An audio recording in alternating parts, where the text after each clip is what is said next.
Hello students, welcome to our YouTube channel your BSc guide. आज की इस video में हम बीएससी फोर्थ सेमेस्टर फिज़िक्स का यूनिट नंबर 2 को पढ़ेंगे, जिसका नाम है रिलेटिविटी रिलेटिविस्टिक काइनेमेटिक। इसका आज क्लास नंबर 2 होने वाला है, जिसमें हम लोग टॉपिक पढ़ने वाले हैं रिलेटिविटी ऑफ साइमल्टेनिटी।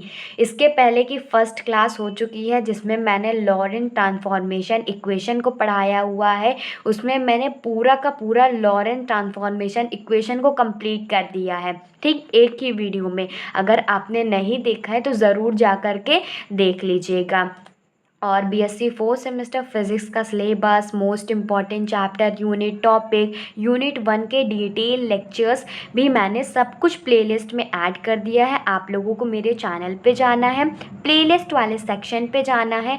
आप वहाँ से जा कर के बीएससी फोर्थ सेमेस्टर फिज़िक्स के प्लेलिस्ट मिल जाएगी। आप वहाँ से जा कर के सारे लेक्चर्स को सीक्वेंस वाइज देख सकते हैं। मैंने डिस्क्रिप्शन बॉक्स में भी प्लेलिस्ट का लिंक प्रोवाइड किया है और टेलीग्राम चैनल का भी लिंक प्रोवाइड किया हुआ है। अगर आपको नोट चाहिए तो आप वहाँ से जा कर के नोट्स भी बना सकते हैं। नहीं तो मैं आप लोगों को बार बार कहती हूँ कि कॉपी पेन निकाल के बैठिए, जितना मैं पढ़ा रही हूँ उतना नोट डाउन कर लीजिए। नहीं तो ये होगा कि बाद में नोट डाउन करेंगे तो ऐसे नोट डाउन नहीं हो पाएगा, ठीक। इस बार मैं आप लोगों को सारे यूनिट के डिटेल लेक्चर्स दे रही हूँ, सारे टॉपिक्स को कवर कर रही हूँ। तो आप चैनल को सब्सक्राइब करके बेल आइकन को ऑल पे सेलेक्ट कर लीजिएगा।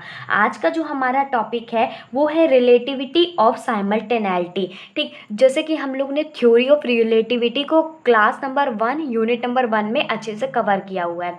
तो इसमें क्या होता था कि जब मैंने आप लोगों को ट्रांसफॉर्मेशन इक्वेशंस निकालना बताया हुआ है, ठीक। तो लॉरेंस का ट्रांसफॉर्मेशन इक्वेशन में टी डैश आया था, हमारे पास टाइम आया था। तो अभी इसी टाइम में हम लोग क्या करेंगे कि जो पहले का टाइम होगा और जो बाद का टाइम होगा, दोनों का डिफरेंस ले लेते हैं, तो वो रिलेटिविटी ऑफ साइमल्टेनिटी के अंदर आ जाता है। ये आपसे क्वेश्चन पूछा जाएगा, शॉर्ट में पूछा जा सकता है, लॉन्ग में डिफाइन करने को पूछा जा सकता है। तो आप लोग इसको अच्छे से पढ़िएगा, स्किप मत कीजिएगा, पूरा वीडियो ध्यान से समझिएगा, कहीं और जाने की ज़रूरत नहीं मिलेगी। प्लस नोट्स भी आप लोगों को लिखवाते हुए चलूँगी, ठीक। तो इसमें सबसे पहले कुछ चीज़ें लिख लेते हैं, फिर मैं आप लोगों को और अच्छे से समझाऊंगी। तो इसमें पहला पॉइंट लिखिएगा, in theory of relativity,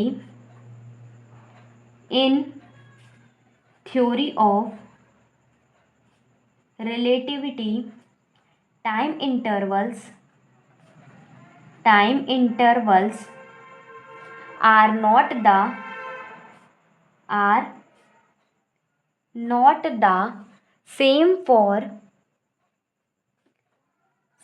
for two observers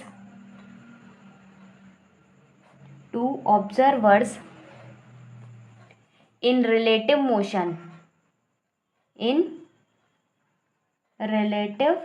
motion, इसमें देखिए क्या कह रहा है। इसमें कह रहा है कि थ्योरी ऑफ रिलेटिविटी के अनुसार जो टाइम इंटरवल होता है, अगर दो ऑब्जर्वर उसी ऑब्जेक्ट को देख रहे हैं तो ज़रूरी नहीं है कि टाइम इंटरवल भी सेम हो। तो वही कह रहा है कि दो ऑब्जर्वर के अकॉर्डिंग जो टाइम इंटरवल होगा वो सेम नहीं होगा रिलेटिव मोशन में। फिर आगे लिखेंगे इवेंट which are simultaneous मतलब एक साथ, simultaneous to an observer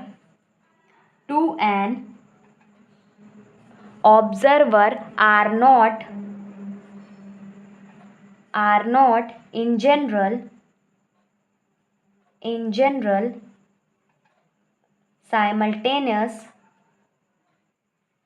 to another observer who is moving with a uniform velocity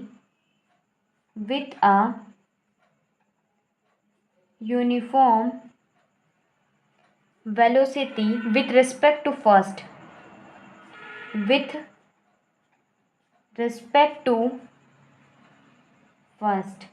देखिए इसमें क्या कह रहा है, मैंने इतना तो समझा दिया कि इन थ्योरी ऑफ रिलेटिविटी में जो टाइम इंटरवल होता है आर नॉट द सेम, वो सेम नहीं होता for two observer in relative motion. अगर दो ऑब्जर्वर रिलेटिव मोशन में होते हैं तो जो उनका टाइम होता है इंटरवल सेम नहीं होते। ये थ्योरी ऑफ रिलेटिविटी में अच्छे से पढ़ चुके हैं, ठीक। फिर कह रहा है event which are simultaneous to an observer are not in general simultaneous to another observer who is moving with a uniform velocity with respect to the first. इसमें कह रहा है कि दो ऑब्जर्वर हमने माना था, तो मान लेते हैं कि जो इवेंट होगा वो मतलब लगातार, साइमल्टेनियस का मतलब दोनों एक साथ सेम नहीं हो सकता उस ऑब्जर्वर के लिए, या तो फिर साइमल्टेनियस टू अनदर ऑब्जर्वर, मतलब फर्स्ट की कंपैरिजन में दूसरे का जो टाइम होगा वो एकदम डिफरेंट होगा। अगर दोनों को साथ लेकर के चलते हैं तो फर्स्ट के कंपैरिजन में दूसरे का सेम नहीं होगा, और दूसरा वाला यूनिफॉर्म वेलोसिटी से मूव कर रहा है with respect to the first, ठीक। इतना समझ में आया। फिर हम लोग अब इसमें जो एक्चुअल टाइम का जो डिफरेंस होता है उसको निकालेंगे। तो इसमें आगे देखते हैं, आगे लिखेंगे let two events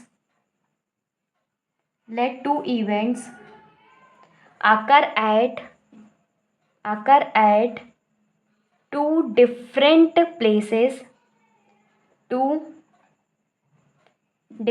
places x1 and x2 simultaneously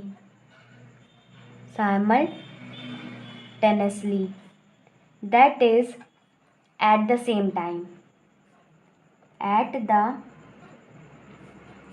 time T not मान लेते हैं। इसमें क्या रहता है, दो इवेंट को मान लेते हैं जो कि दो डिफरेंट अलग अलग प्लेसेस में हुआ। मान लेते हैं एक प्लेस x1 है और दूसरी प्लेस x2 है, ठीक। और वो इवेंट जो है साइमल्टेनियसली हो रहा है, एक साथ हो रहा है, मतलब एट द सेम टाइम में हो रहा है, और उसका जो टाइम है वो टी नॉट है, ठीक। और ये हमारा एस फ्रेम के रिस्पेक्ट में है, तो ये लिख लीजिएगा इन फ्रेम एस, और ये हमारा अर्थ में है, ठीक। फिर इसमें आगे लिखेंगे द सिचुएशन, यहाँ पर फुल स्टॉप लगा दीजिएगा।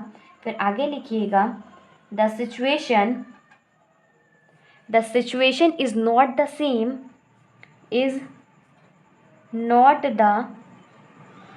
Same for another observer, is not the same for another observer in frame, क्या, observer in frame which is moving with a velocity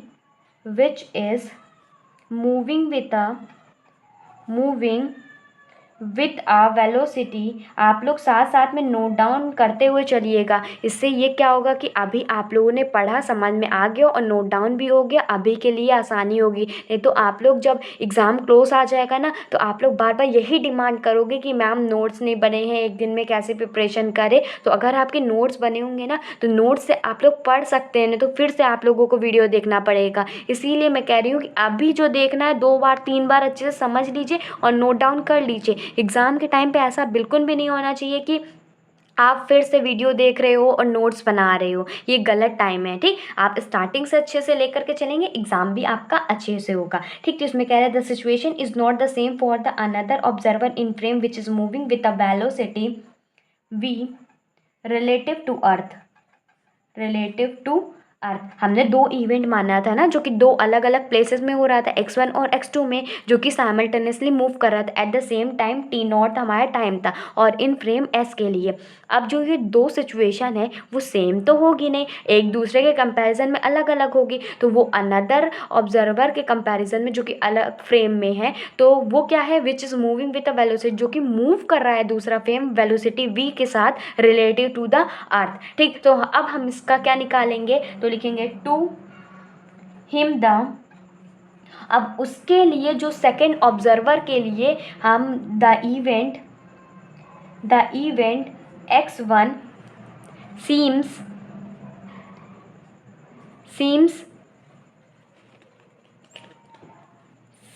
to occur at जो मतलब उस दूसरे वाले ऑब्जर्वर के लिए जो कि x1 पे है, उसके लिए जो कह सकते हो कि इसका जो टाइम होगा वो कितना होगा। तो नेक्स्ट पेज से देखते हैं,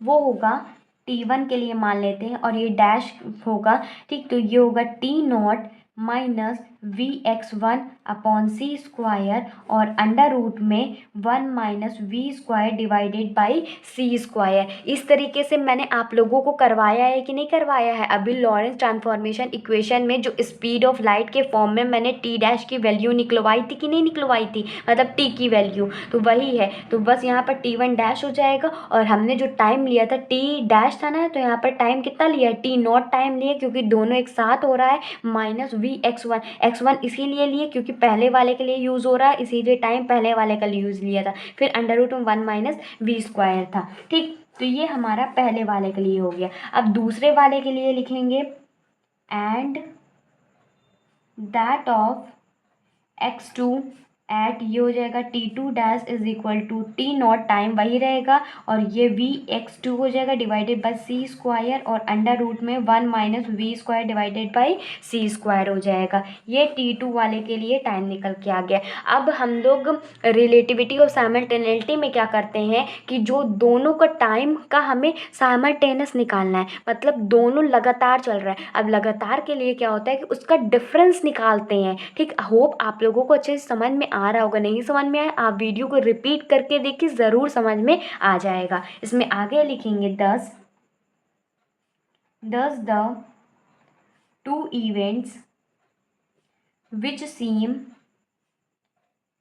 seems to take place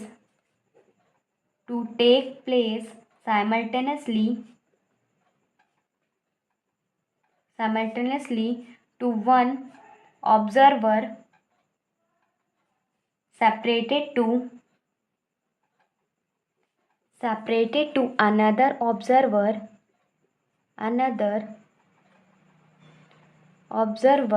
by a time interval।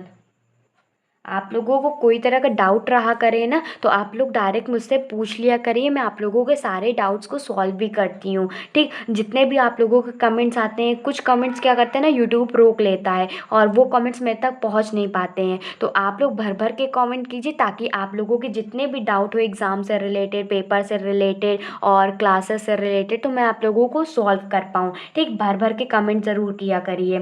ठीक, और इसमें क्या कह रहा है, the two event which seems to take place simultaneously. Hope आप लोगों को राइटिंग अच्छे से समझ में आ रही होगी।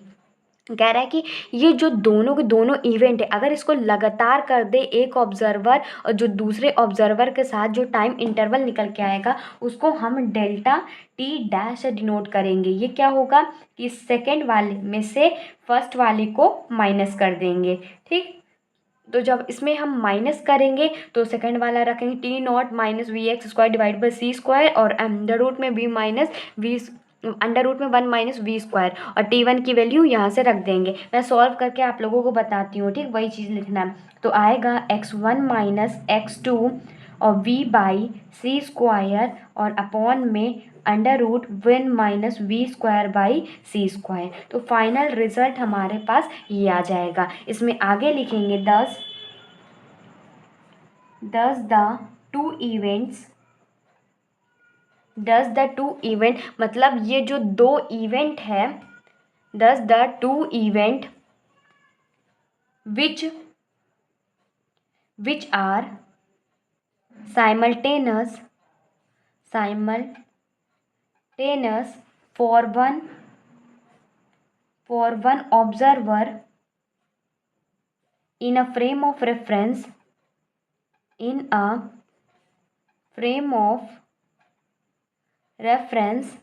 दस the two event which are simultaneous, मतलब ये जो दो इवेंट्स हैं वो साइमल्टेनियसली तो वर्क कर रहे हैं for one observer in a frame S frame में जो ऑब्जर्वर है। फिर लिखेंगे आर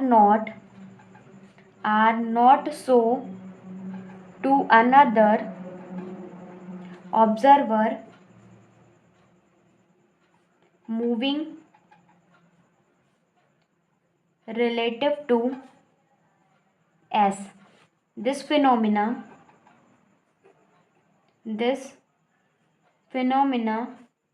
is called, इसी को कहते हैं relativity